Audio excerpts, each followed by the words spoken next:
Okay, so we'll get going. So hi everyone. Thanks for joining us today for the FoodCloud Academy and Danone first webinar. I am Emer Delahunty. I am the Community Development Manager here at FoodCloud, and I'm going to moderate today's webinar. FoodCloud recently launched FoodCloud Academy, which is an education pillar with an ambition to empower individuals with knowledge and the tools that foster a deeper understanding of the opportunity of surplus food to support our communities while also reducing food waste. So today is our first FoodCloud Academy webinar to be delivered under this pillar. Danone and FoodCloud have partnered together to develop a nutrition education program for community organizations using surplus food. Danone's worldwide mission is to bring health through food to as many people as possible. In Ireland, Danone's health-focused portfolio spans 4 categories: essential dairy and plant-based products, specialised nutrition, including early life and medical nutrition, and waters, and includes leading brands such as Nutricia, Aptimal and Cowengate, Actimel, Activia, Alpro, Evian, and Volvic. Danone is the first company in Ireland to work with FoodCloud to provide nutrition education. In the last year, Danone's in-house nutritionists and dietitians have developed 12 nutritionally balanced recipes to help organizations in our network to make the most of surplus food. So you can find these recipes on our website under the Learn section or through our monthly newsletters, Food for Thought. Over the next 2 years, Danone will share more tailored recipes and nutritional information for community organizations, as well as an additional expert-led webinars like this one to support you to do more with surplus food.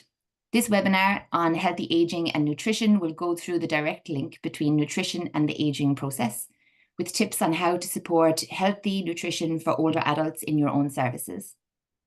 Before we begin, we will put up a quick survey to help us understand the level of awareness that you all feel you have in terms of the nutritional needs of community members.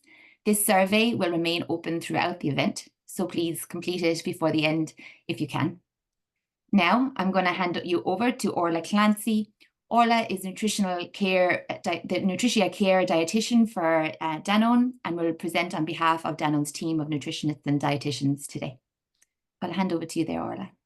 Perfect. Thanks, Emer, and thanks for FoodCloud for letting me speak today on, as I said, nutrition for healthy aging. So firstly, just a little bit about my role at Nutricia. So Nutricia, as Emer said, is one of the brands of Danone, and through the Nutrition range of services and medical nutritional products, Danone helps to ensure the specific nutritional requirements of consumers and patients of all ages are met. I suppose more specifically, I work as part of the Nutrition Care team, which you can see there, and it's a collection of dietitians, speech and language therapists, and tissue viability nurses. So we would go into nursing homes, and we cover all of Ireland, our nursing homes that we attend in Ireland. And more specifically, the dietetic service we provide supports nursing homes in meeting the nutritional needs of residents. So really what that looks like is I would go in and do a detailed nutritional assessment of residents. I'd provide care plans and individualized recommendations then following these assessments. I would also work with my colleagues, more specifically the speech and language therapists, in how to optimize nutrition and hydration of these residents. And I also support in menu analysis and provide diet sheets for special diets of certain residents that may be needed. So that's just a broad overview on how I'm linked in with Danone and Nutricia. But I suppose getting straight into it and why you're all here today. Sorry, my screen seems to be stuck. Not ideal.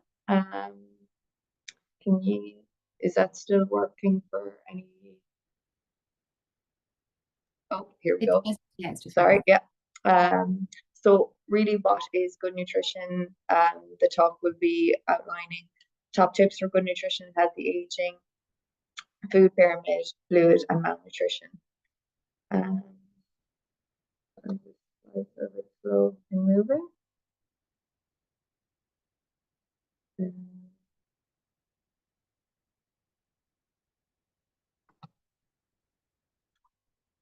Okay. So firstly, what is good nutrition? So I think in terms of when we think of good nutrition, there's a lot of recent information, especially surrounding diet culture and social media. Things 1 minute bread is bad for you, next thing fats are in or bread's in. It's very confusing, and there's a lot of scaremongering in line with nutrition recently, and everyone seems to have an opinion about what good nutrition is. So really, I like to pair it back to basics and looking at that keyword of what is a balanced diet. Well, it should really be a diet that has enough energy in line with your physical activity. So really then looking at your starchy foods at each meal, aiming for around 5 servings of fruit and vegetables daily, staying strong by including protein-rich foods each day, especially with older adults, we're thinking about that bone health and preventing fractures. So we're thinking calcium and vitamin D here. We're looking at fluids and we're thinking of variety. So by having variety in the diet, we're including a wide range of nutrients, vitamins, and minerals, which are key in different bodily processes that we need. But I will go through all of these in detail throughout the talk. So why is this important, and why is this important for service users that you may encounter? Well, it's important to eat well to ensure everyone's body is in the best position to help repair and rebuild damaged tissue, to maintain function of vital bodily processes. So our organs, our brain, our heart, our liver, our lungs, all these require us to eat well to ensure that vital bodily processes are maintained. And I think over the last few years, it's really been evident to show that we need good nutrition, especially when COVID was around and is still around in our community. It's important to eat well to ensure that we're in the best body position to help fight infections. So when we do pick it up, and if we do pick up these infections, that we can fight them off, and the effects aren't as severe and symptoms may be lessened due to good nutritional intake. But that seems like a lot of work, and you're saying, okay, I need fluids, I need fiber, I need protein, I need to be active, I need calcium, vitamin D. But most like when we get up and we brush our teeth or we tie our shoelaces in the morning, we don't think of it. And the good news is most of us are already doing a lot of these things without thinking. So it's half the battle, and it's about picking out kind of what we might be achieving that we can really amplify. But a lot of these things, we're subconsciously doing these already in our day-to-day lives. And much like while the food pyramid and eating a balanced diet can help us achieve and help maintain good nutrition, our nutritional demands change throughout our life cycle. So much like me, I have different requirements I did when I was growing, or my 5-year-old cousin versus my male partner. And similarly, so when looking at aging and the aging process, we need to know what to be aware of and what is particular importance, as we get older. So there are key nutrients that we need to address and look at when we are older. And more like our age, also during times of stress, injury, illness, so when we're feeling poorly at any point of our lives, this also changes what our body needs, and the food we need and how we can get the most out of our nutrition as well. So this is also a factor that we need to consider. It's not easy. So then more specifically, while looking at nutrition and the aging process, there are natural changes that we don't have control over that occur that impacts what we get from the food and how we use it. So our body naturally can start to find it difficult to use the nutrients from food as well as it used to. And additionally, our senses tend to be dulled, such as taste and smell. Our appetite may become smaller. Our muscle tone naturally decreases. So it's really important, to get older adults out at being active. So we having that use it or lose it approach. And this may impact, as our muscle tone naturally decreases, this impacts our strength and mobility. So it's really focusing on how can we keep older adults out independent as long as possible, because that's ultimately what they want. They want, to live their grandkids. We want, to keep them independent and in their own homes as long as possible. And even the muscle in our gut loses tone, and this can impact things such as constipation, and our immune systems can become more vulnerable. So while that sounds all very negative, and unfortunately that's just naturally without us even having control over, there are things that we can control over.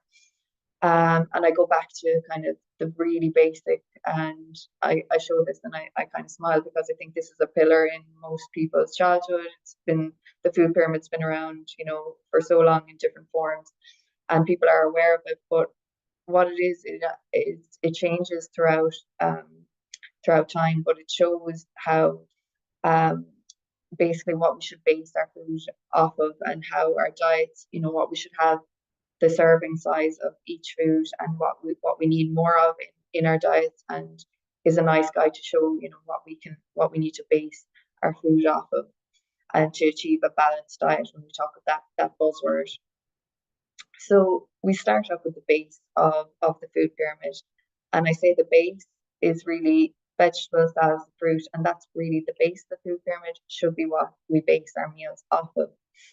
So with each layer of the food pyramid, really, it goes through kind of the serving sizes you should be having, and really with fruits, vegetables, and salads, we need to be aiming to eat 5 or more portions daily. Now, this is a rough guide, but for this one, the more the better with your fruit and vegetables. It is a tale as old as time, really. But why they're important is really because they're really lower in calories, so they have that role with weight maintenance. They're high in fiber, so they keep us fuller for longer. And fiber is really good for helping aid normal bowel function, which is really important for those older adults. And they're full of vitamins and minerals, which can help lower our risk of things like cancer, certain cancers, stroke, and heart disease. When we look at fruit, vegetables, and salads, some top tips are really to stock up on fruit and veg. So frozen, tinned, fresh, all count. And I know, considering money costs, frozen can be a really cheap alternative, or tinned. But when we're looking at tin, just making sure they're in juice, not in syrup, because this adds many extra sugars. And vegetables should be in fresh spring water rather than brine, because brine adds the salt. But in terms of cost savings, frozen, berries can be extortionate prices, and they go off quite readily. So having frozen and putting it in your porridge in the morning, or even in some fresh yogurt, are really cost effective ways of keeping and preserving your fruit and veg as well. Think variety, as I mentioned before, variety really is the spice of life. So trying to include different colors of the rainbow, and trying to challenge yourself with this, because with different colors, they contain different nutrients, vitamins, and minerals, that are really beneficial to each organ, and different vital bodily processes. Um, Again, choosing food and drink rich in vitamin C. So vitamin C is great to help absorb iron in our body. And what iron does is it helps keeps our cells oxygenated. So older adults tend to be at higher risk of iron deficiency anemia. And what happens with iron deficiency anemia is residents tend to, or older adults can tend to feel, or anyone can tend to feel um, fatigued, breathlessness, um, and tend to find it harder to eat. So it gives them a bit more energy. So vitamin C is really important here to help absorb iron in the body. Um, so then you might be thinking, God, five, trying to get up to 5 to 7 servings in the day when I'm only eating maybe 1 or 2 is very challenging. So it's about looking at what you're having day to day. And I think this is, what I try to encourage people to do, is not changing dramatically their diet. It's about looking at what we're doing day to day, and what we can add, or what we can add to our diet, really. So if you're having porridge or cereal in the morning, adding a berry or a glass of orange juice, that's already 2 servings added. Your lunch, adding a cup of homemade soup if you're having a sandwich, putting lettuce, cucumber, and tomato in. So that's already 2 more. If you're having your dinner, if you're having spaghetti bolognese at home, or whoever's at home having spaghetti bolognese, having the carrots, spinach, onion, tin chopped tomatoes, and sauce, like doing that just adds 1, 2, 3, 4 if portions of vegetables in the day. So it's really practical ways of looking at what you're doing. I don't think it's achievable to dramatically change one's lifestyle. So it's by looking and stripping back what we can do in our day-to-day life, If you're having a snack, a low-fat yogurt, adding a bit of fruit. So that's another um, portion and serving there. So by adding all those up, you're getting 2 to 3 servings of fruit and vegetables, and having around 5 to 6 servings of veg there, giving you and exceeding the recommended serving sizes of 7 to 9 servings. So it is achievable if we just kind of take that time to look at what we're doing and thinking about what we're eating daily. Other practical ideas, I'm not going to list out everyone, but even for breakfast, I know my parents at home like a more savory breakfast, and I've even gotten them to start adding more fruit and veg by just adding mushrooms and tomatoes to their cooked breakfast. So it's about working and seeing what could work for your own personal preference. For lunch, having a vegetable soup, as I said, or taking a side salad, things that you can add in rather than taking away. Some dinner, even including at least 2 types of vegetables with your evening meal. It is that typical Irish thing of having meat and 2 veg. It is that simple, having 2 types of veg. Or if you're having um, a, a curry or a casserole, try adding some veg into that instead of having it very meat based. If you're having a dessert or a snack, I'm a big fan of keeping a well-stocked fruit bowl. So having it out in front of everyone, you're more likely to grab something then when you see it, because no one wants to see food go off or food go to waste, especially if they paid for it. So you're more tempted to grab that if you see it in front of you, or if you're heading out the door. So then moving on to the next layer or base of the food pyramid, as I say, is cereals, bread, potatoes, pasta, and rice. And I think over the last few years, there has really been a scaremongering about cereals and breads and this shelf because of things like the Atkins diet and Special K diet and everything like that. But we need carbohydrates, and it is our body's main source of energy. When carbohydrates break down, they break down into glucose, and this is what our brain primarily runs off of. So for good brain health and to provide us with energy in line with our physical activity, we really need some cereals, breads, potatoes, pasta, or carbohydrates really. Um, but what is important to consider with this shelf is the type of carbohydrates and the portion size. So really, we want to choose carbohydrates that are higher in fiber, and this is important for our gut health, our heart health, and it has a role in weight maintenance. And what I like to think of how I describe fiber is I like people to think of Weet-Bix. So when they're having Weet-Bix, you add kind of your milk or your water in the morning to it, and it expands and it gets heavy. So this is really what happens to fiber when you eat it in your diet. It expands, it gets heavy, and this is how it helps with regular bowel motion. So it helps bulk up the stool and keeps it easy to pass. But when you're thinking of your fiber, you really need to think of your fluids. So much like that Weet-Bix, you really need to add in the fluids to keep that bulk in that stool and to keep your bowel habits regular. I'll go into that in a bit more later on. Again, with a lot of older adults, they tend to add raw bran is a tradition sprinkled on food or in the breakfast. I would advise to avoid raw bran sprinkled on food.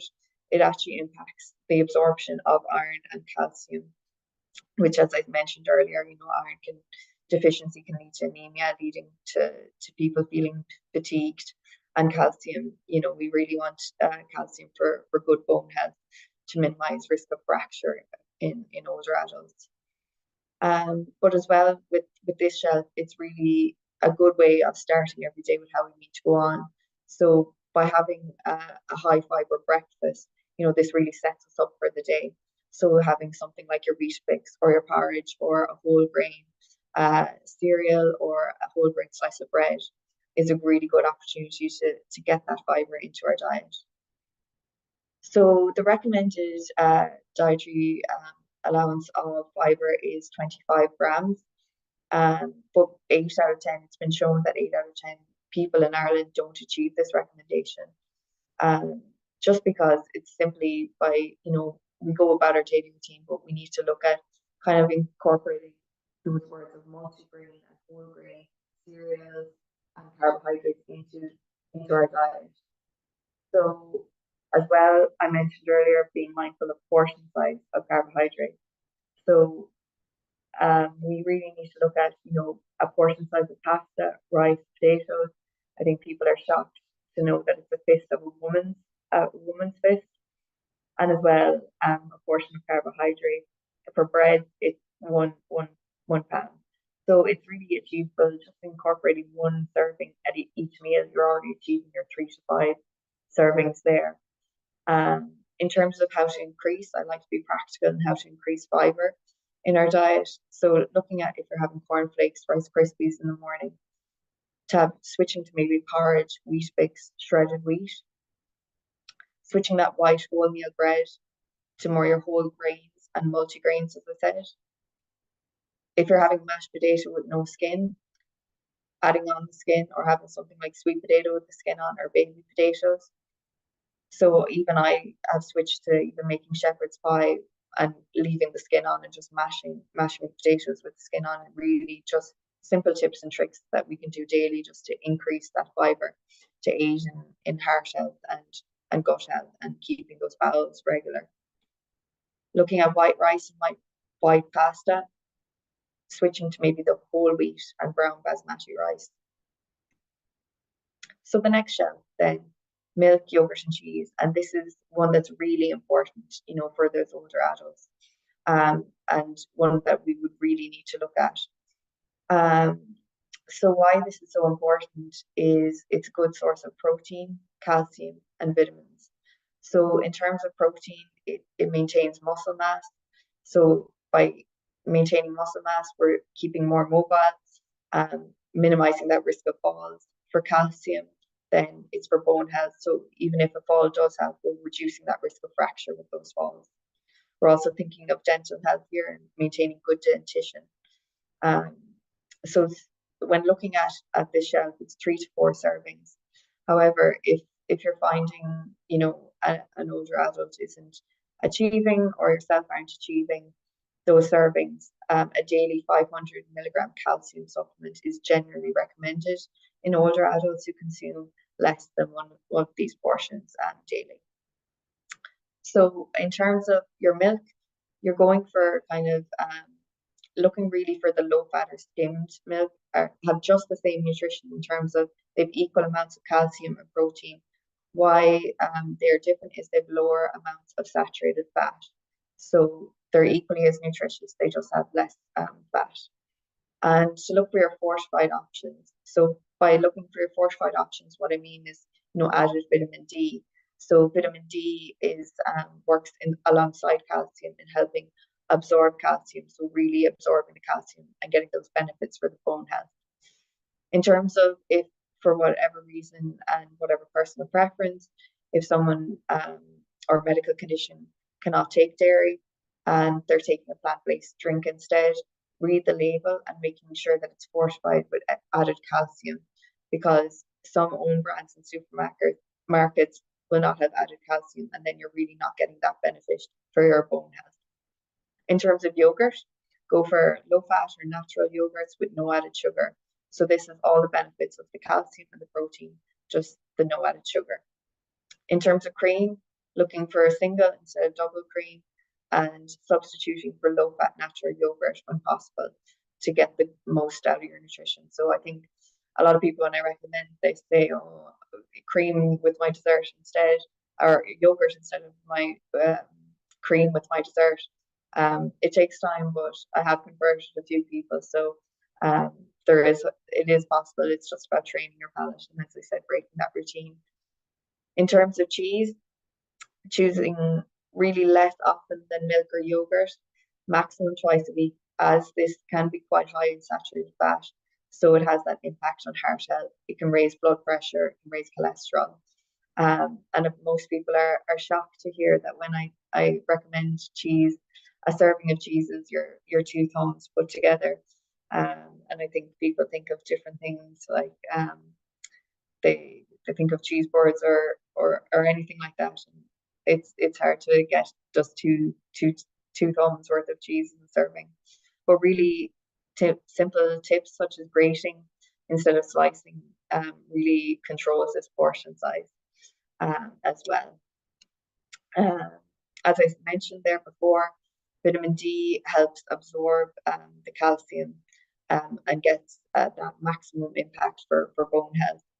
And most people in Ireland, unfortunately, it's called the sunshine vitamin. And in Ireland, we do not, unfortunately, get enough vitamin D from sunlight and our diet. It's very hard to get it from our diet, as there are only a select few foods that really contain vitamin D, such as oily fish, eggs, or fortified foods, such as foods that have added vitamin D to it, so cereals, yogurts, and milk. And that's why I mentioned looking for that kind of fortified milk option. So it is recommended that all older adults, all people in Ireland need to really supplement, but for adults aged 65 years plus, 15 microgram supplement. So that could be a multivitamin, a calcium and vitamin D supplement, or a vitamin D only supplement with vitamin D of 15 micrograms is recommended. But now, taking this with a pinch of salt, this talk is a general for generally well certain conditions and medical advice. Listen always to your doctor. If you are prescribed something else or something else by your dietitian or doctor, always follow that in line with it. So if you are recommended over 15 micrograms, then continue with that. The next shelf, proteins. So this again is one really important for older adults. As we age, our protein requirements increase, and we need a more protein dense diet to prevent muscle loss. So we really need to look at high quality protein foods to stimulate muscle synthesis and to keep us mobile. As I mentioned earlier, sometimes as naturally when we age, our appetite tends to get smaller. So this is when dairy tends to come in and is a good option as a snack. So those yogurts, if we don't have a great appetite for our main meals. So looking at adding variety to our protein, protein helps the body to grow and repair itself. So looking at fish, beans and pulses, nuts and seeds and eggs. So by looking at fish, fresh, frozen or canned fish all count as a good source of protein. More so looking at kind of canned fish in natural spring water rather than in brine, as these are high in salt. Oily fish are really good for omega-3 fatty acids. So omega-3 fatty acids are good fats in helping our heart health, our brain health. So it's recommended to have 2 servings of oily fish in a week to really get the benefits for our heart health. In terms of beans and pulses, so these are things like our lentils, our chickpeas, things like that, our kidney beans. They're naturally low in fat, and I suppose out of all the protein, when we think of meat and fish, they are expensive. And when you go out to the supermarket, they're quite beans and pulses. You can get a tin of chickpeas, I think, in Tesco for like 59 cents. So they're healthy and cheap alternative. They bulk up our meals. They're high in fiber, so they're really filling and nutritious ways of kind of bulking up our meals. And they're very high in protein as well. Similar to nuts and seeds, they're also high in fiber. They contain healthy unsaturated fats, so the good type of fats that we need in our diet. But compared to proteins and carbohydrates, fats tend to be higher in calories just per unit size. So it's important to limit these to a handful daily. And I think before, when I was talking about this with the gentleman, he was like, "Oh, great! I can have my Manhattan nuts when I go down to the pub." But it's important to choose the unsalted, unroasted nuts, because when we add salt and we roast them, it tends to kind of add in those extra salt, which will raise our blood pressure and have an impact on our heart health.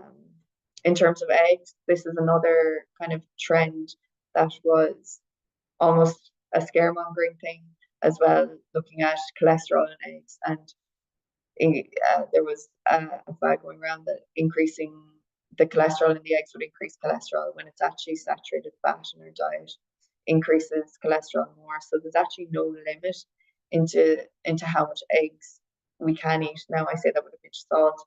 I'm not encouraging everyone to go out having 9 eggs a day, but everything, as I said, in moderation. but there isn't. I think it was saying that you could only have one egg or 3 eggs in a week. Eggs are great sources of protein, but it is mindful of best to cook without kind of that fat. As it when we add in that fat, that's when the saturated fat becomes in. So using methods that don't add in fat, so boiling or poaching in water. In terms of meat, they're good sources. Red meat in particular, a good source of iron. But it's being mindful again of the type of meat and the cooking method to choose in terms of how we can reduce the saturated fat in the type of meat. So choosing lean cuts of meat, trimming the fat before cooking, removing the poultry skin, and the cooking methods. So again, trying not to add in that fat. So grilling, baking, roasting, poaching instead of frying, limiting that salty processed meat. So that's again, benefit for heart health. So limiting um, those salty processed meats, such as the sausages, the rashers, and the ham. So things like the fry in the morning, trying and incorporating maybe more vegetables into things if you are having something like fry, and replace half the meat in your dinner with other sources of protein like kidney beans, as I mentioned, or chickpeas, stuff like that. And maybe trying one meat-free day in a week. It's great to see over the last few years that more places are having vegetarian options and more vegetarian recipes are coming out to help support people with that. Next shelf, looking at fats, breads, and oils. Now we all need fats like carbohydrates. We all need fats in our diet, but it is mindful to be the portion consumed. So looking at having small amounts of those reduced fat spreads, um, looking at kind of or unsaturated oils. So in Ireland, we're great sources of rapeseed oil. I know a lot of people um, buy olive oil and that's been thing, but in Ireland, rapeseed oil is just as good as an unsaturated oil, or vegetable oils or sunflower oils. Um, Again, being mindful of reducing our portion of these. We need these in very small amounts. So looking at our cooking methods, as I said, in terms of like your proteins or your eggs, trying grilling, baking, steaming, boiling, stir frying, so things that don't really require added fats to be added. I think looking out for dressings and sauces are a big one where people are caught. So when we go out, asking maybe for dressings on the side, um, and looking for the sauces. So rich, creamy sauces can be things that kind of really add in the fat. So asking for maybe looking at more tomato-based sauces are beneficial because number one, they increase kind of our vegetables intake and they increase our fiber, but they also reduce those creamy sauces that have increased fats. And I mentioned before, omega-3 fish oils are really, really beneficial. So 1 to 2 weekly. If you're not a great fan of oily fish, which I know a lot of people aren't, you can get a fish oil supplement of 450 to 1,000 micrograms. EPA to DPA is what you're looking for, but they are more expensive. So and they're not utilized in your body as good as eating the whole fish. But also vegetarian sources such as kind of those nuts and seeds that I mentioned before are good sources of omega-3s as well. I smile when I show this slide because I think people say, oh, these are the things there's no recommended serving size in terms of the top food, the top shelf, or the foods high in fat, salt, or sugar. And someone shouted out before, oh, the good stuff, or you're making me hungry. But why these foods are really maximum 1 to 2 times weekly, there's no recommended servings for these, is because they tend to be higher in sugar, salt, and saturated fat, which do contribute to weight gain, high cholesterol, and high blood pressure. Now, I don't like to be the big bad wolf. There is a place, for these, as food is more than just nutrition. It's there as a social cue. It's there to be enjoyed with friends and family. But they do just to be mindful of they've little nutritional value in terms of the protein that's really important, especially as we age. Lower in fiber, especially as we age, keep our bowel patterns regular, and vitamins and minerals. They often, as well, when we consume these, displace other foods more important from the shelves of the food pyramid. And if you can think of, I mentioned before, fiber keeps you feeling fuller for longer. And if you think about it, I like to use the classic of Pringles catchphrase of once you pop, you can't stop, because you can keep eating Pringles, but if you think of something like banana, you get that fiber, so you would be able to eat 3 bananas. Well, you would, but you would feel fuller quite quickly versus getting a full tub of Pringles in. So choosing maybe the healthier alternatives and making slow, gradual change. If you have a lot of these in your diet, or people are eating a lot of these, then it's about making that gradual change, and understanding your triggers. So what can maybe, is it when you're feeling tired that something, you might reach for one of these, like a packet of crisps or a fizzy drink, and making, as I said, having that fruit bowl out instead, making more nutritious choice more readily available to you. So what I would say is enjoy these foods, having them out socially, and that is what I recommend everyone to do. Having these foods, incorporating them. It's not about being miserable, but having these foods, enjoying them, but by making subtle changes, having them out of sight, out of mind, not stocking them at home, or even if someone you're living with is having them, just putting them out of sight, out of reach, so you don't tend to kind of reach for them as much as possible. And I think in Ireland we have that thing of, oh well, even at Christmas time, like stocking up on multiple kind of tins of sweets, or just in case someone calls over. But having them out socially rather than in the home is a way of cutting back on these. Other ways, swapping sugar in your cereal for more fruit and veg, swapping a packet of crisps for maybe that handful of unsalted nuts. Now, I don't really know how realistic swapping chocolate biscuits for a piece of fruit would satisfy that craving, but in terms of something you could do is choosing a plain biscuit instead of that added chocolate, or even having fruit earlier on in the day as a snack would lead you to be more satiated. I don't know how I would be satisfied if someone told me to have a piece of fruit instead of a chocolate biscuit. But just ways of being mindful. Next thing, fluids, really, really important for as we age, especially, and being mindful of the recommendations, the daily recommendations. So looking at fluids. Why is fluid important? Well, it prevents dehydration, it reduces the risk of headaches, and reduce the risk of constipation. Being mindful of signs of dehydration. So dark coloured urine, passing small amounts of urine, headaches, or lack of ability to concentrate. Don't wait until you feel thirsty to have a drink, because you're more than likely already dehydrated. And as we get older, we miss out on those cues. So these are other signs, to be mindful of. And as you see in the symbols there, all fluids really count towards your fluid requirements. I think before it was mentioned that like caffeinated beverages wouldn't count towards, but no, they all count. So your tea or coffee, just being mindful of caffeine before you go to bed, because this kind of interrupt quality of sleep. And also tea and coffee around mealtime, so having them in between meals and waiting at least 30 minutes, because they can, the tannins is a nutrient in tea and coffee that can impact the absorption of iron. And again, going back to that, minimizing that risk of that anemia that leads us to feeling fatigued and tired. So the recommendations for adults is 8 to 10 glasses for males, or 6 to 8 glasses for females. So 1.6 liters for women and over 2 liters for men.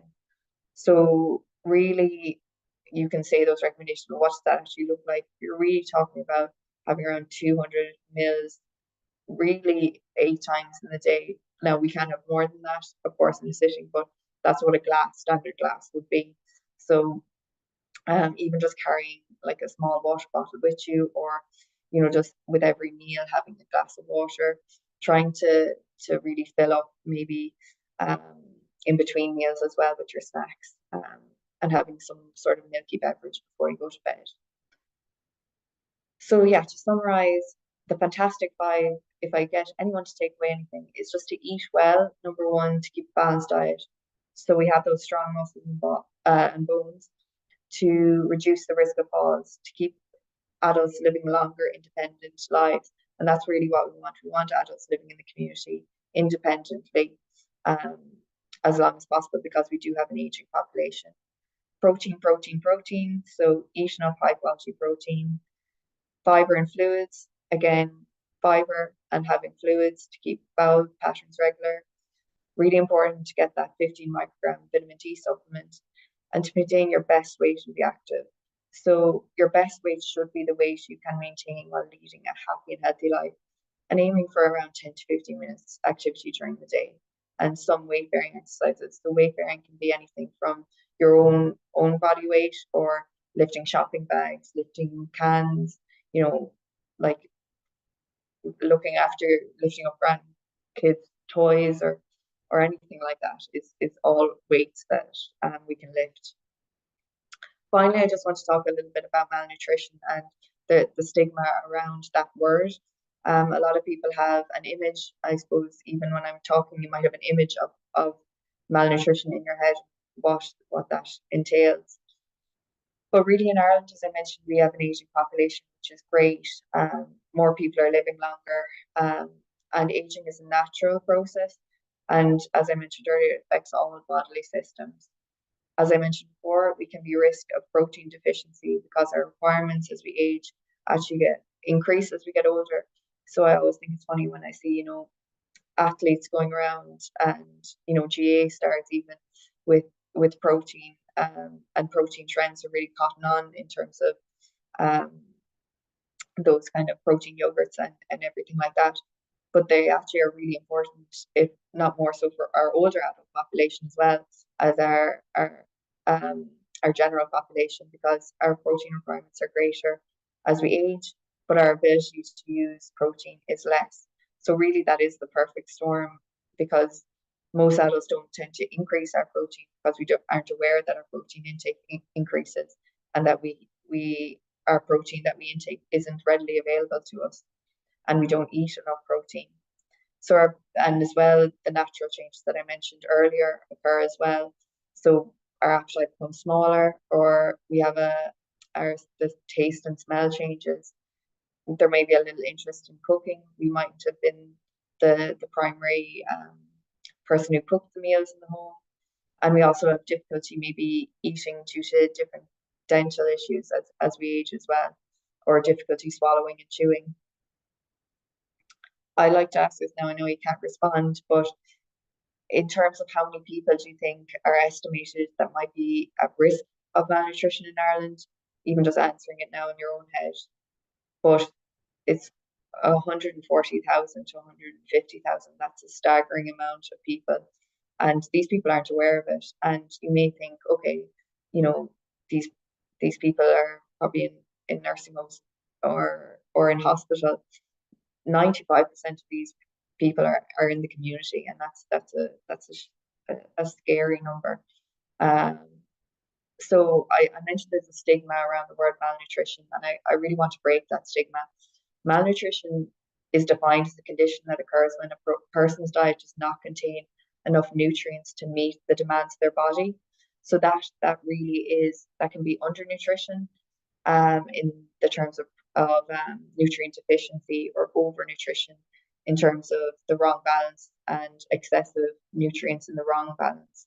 So it can be just when the person's diet doesn't contain the right amount of nutrients to meet their demands of their body. And older people, particularly those with other comorbidities, like pulmonary destructive disorder, dementia, neurological conditions like multiple sclerosis, motor neuron disease, or those who've had stroke, are at higher risk. But the good news is, not doom and gloom again, malnutrition is largely preventable and treatable. It's not inevitable. It's not an inevitable part of the aging process. and it's relatively simple and inexpensive to treat, especially if detected early. However, the challenge is detecting it. And while I said most of you might have an image in your head of what malnutrition is, in a lot of cases you actually can't physically recognize malnutrition.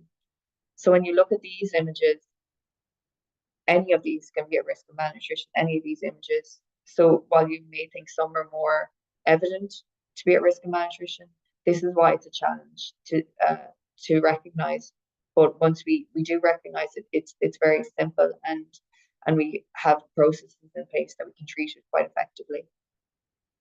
So some ways to identify malnutrition, while the most common is unintentional weight loss, other symptoms to keep an eye out for in those who you deal with, yourself, those you love, weakening or wasting of the muscles, feeling tired or lacking energy, increased vulnerability to infection. So if you feel like people are picking up infections quite frequently and not recovering as quickly as they used to, delayed wound healing or development of pressure sores or pressure ulcers, especially when mobility declines, or dizziness or irritability. So these are other signs that can, be indicative of malnutrition outside of unintentional weight loss. So how do we break the stigma, and how do we, ask these questions? Um, so getting people to think of, have I lost weight without trying over the last 6 months? Um, if people don't have scales, don't have access, or haven't gone to the GP in a while and aren't sure, are clothes fitting looser? One way I look at it, are jewelry, wedding rings, are they fitting looser? Are dentures falling out?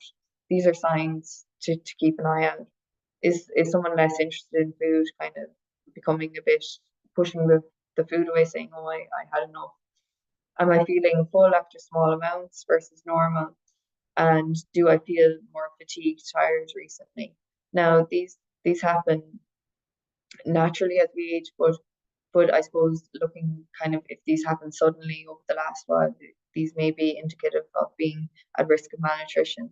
So I always say you're doing okay if you can say I feel well, I'm eating normally, and I have the energy to do things that I enjoy.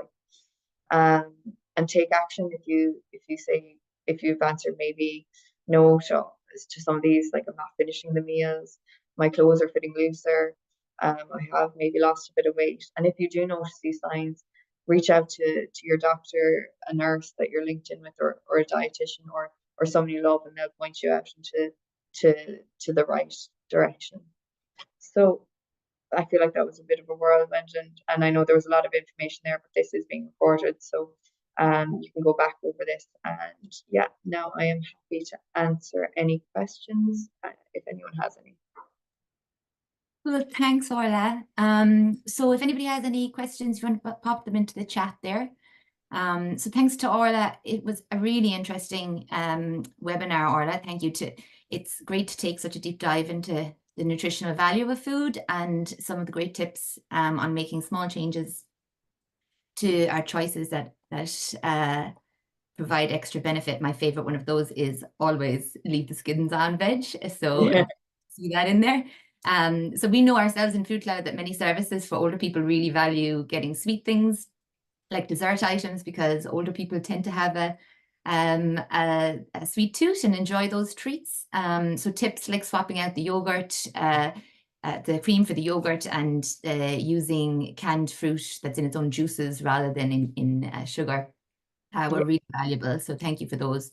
So there's a lot in there that is important for us all to consider when we are thinking about our own diets, never mind the diets of other vulnerable people in our community. So thanks for that.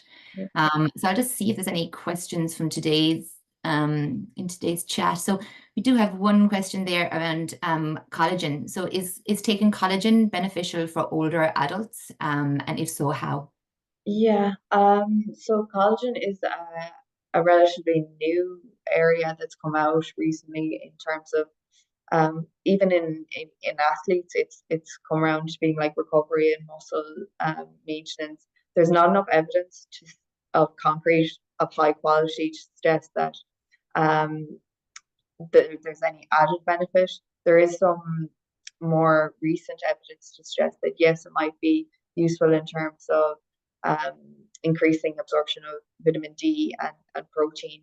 But in terms of collagen, it's quite expensive as a supplement. So I would really focus on your calcium, your vitamin D, and your protein as a basis before looking at added supplements in terms of older adults, just because there's not enough evidence at the moment to suggest that it would be benefit for the in the longer term for older adults at the moment. Okay, great. Thank you for that. So this one's from myself. So a majority of older people, from our experience anyway, just from doing orders with our warehouses, with services supporting older people, do like do like their traditional food. So the meat to veg kind of meal, and then the crumble and the custard kind of dessert. From a nutritional perspective, do you think that it is important to encourage older people to try new things? Maybe I know you mentioned like a vegetarian meal once a week or something like that. Do you think outside of just trying to get more veg in, do you think that it's important at all for older people to try things outside of their comfort zone? Yeah, I mean, like it is, as I said, variety is the spice of life because they're getting added benefits from a range of vitamins, minerals there. Now I know some some some older adults can be quite rigid in their ways, and like even trying to encourage something with like things like nut butters that are very on trend or anything like that. They'd be like, no, no. And it even is just trying to get them to taste it. If they don't want it, it's not about forcing them. It's about then looking at what they're having, like you said, the meat and two veg. Is there another veg they could swap in for that veg instead? Is there something like maybe that vegetarian day? Is there a dish that they're having like lasagna? And maybe trying that it's great to see over the recent years that there's vegetarian versions of like lasagna, like chili con carne that they can swap in. So the taste is similar, but it's kind of relatively similar to what they're having. But as I said, it is individual about the to the person, and they might be flying it. But as well, it's not about changing their diet completely because they've grown up with that, and that's how they've had. So it's about, is there anything you could add on? Is there anything, in that diet that not about changing it completely, but tailoring it more so, if they're open to it. Super, thanks for that. Yeah, I don't think that at this point in people's lives that too much change is No, no. required or needed.